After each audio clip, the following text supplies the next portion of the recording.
Hello दोस्तों, मैं हूं मोहम्मद रज़ी। देश के प्रधानमंत्री नरेंद्र मोदी ने साफ कर दिया है कि सत्ता उन्हीं के पास रहेगी। ईमानदारी से नहीं तो बेईमानी से सही, क्या फर्क पड़ता है।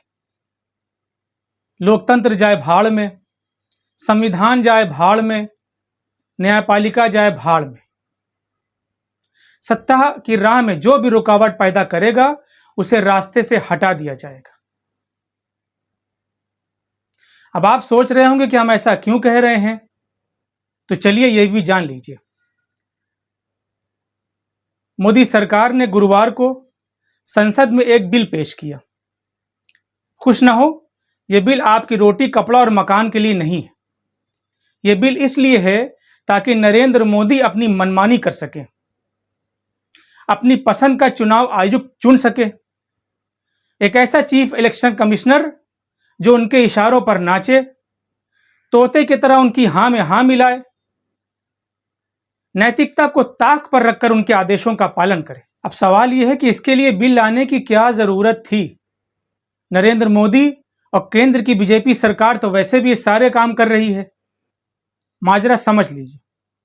इसी साल मार्च में सुप्रीम कोर्ट ने एक अहम फैसला सुनाया था।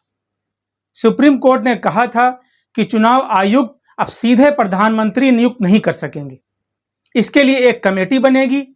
कमेटी में 3 मेंबर होंगे, प्रधानमंत्री, नेता प्रतिपक्ष और मुख्य न्यायाधीश।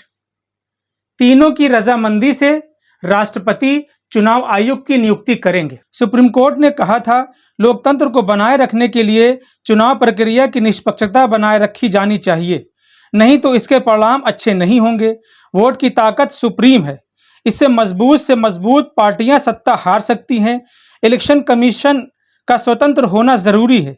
यह भी जरूरी है कि ये अपनी ड्यूटी संविधान के प्रावधानों के मुताबिक और निष्पक्ष रूप से कानून के दायरे में रहकर निभाएं। इसके बाद साफ हो गया था कि अब देश के प्रधानमंत्री यानी नरेंद्र मोदी अपनी पसंद का चुनाव आयुक्त नहीं चुन सकेंगे। यही वजह है कि उन्होंने इस मानसून सत्र में यानी गुरुवार को एक ऐसा बिल पेश किया जिसमें कमेटी तो है, लेकिन इस कमेटी में अब मुख्य न्यायाधीश नहीं होंगे। कमेटी के पैनल में प्रधानमंत्री होंगे, कैबिनेट के एक और मंत्री होंगे, इसके अलावा नेता प्रतिपक्ष होंगे।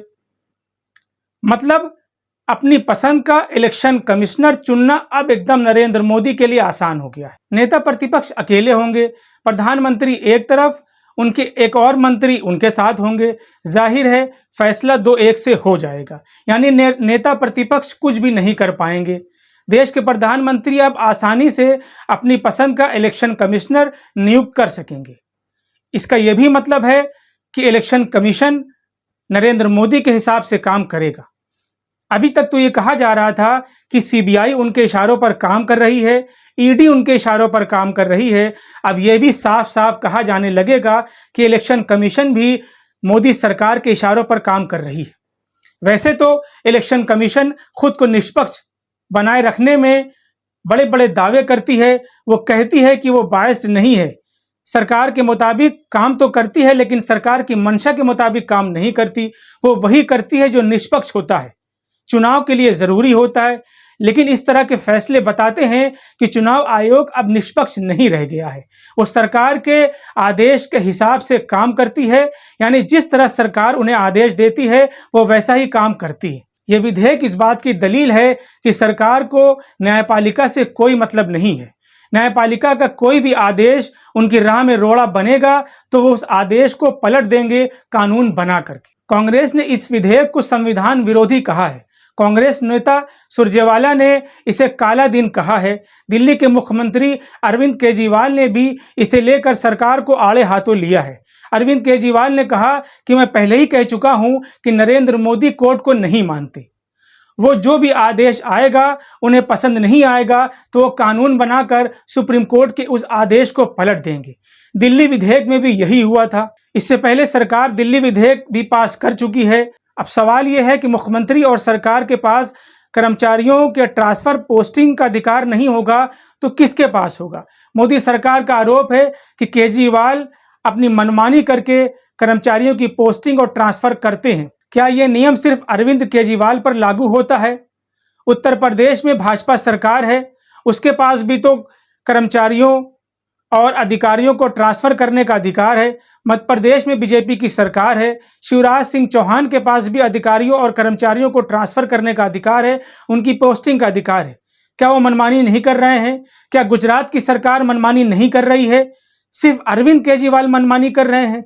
इससे पता चलता है कि नरेंद्र मोदी जो कहते हैं वो करते नहीं है। वो कहते कुछ और है, करते कुछ और है, बोलते कुछ और है, दिखाते कुछ और है।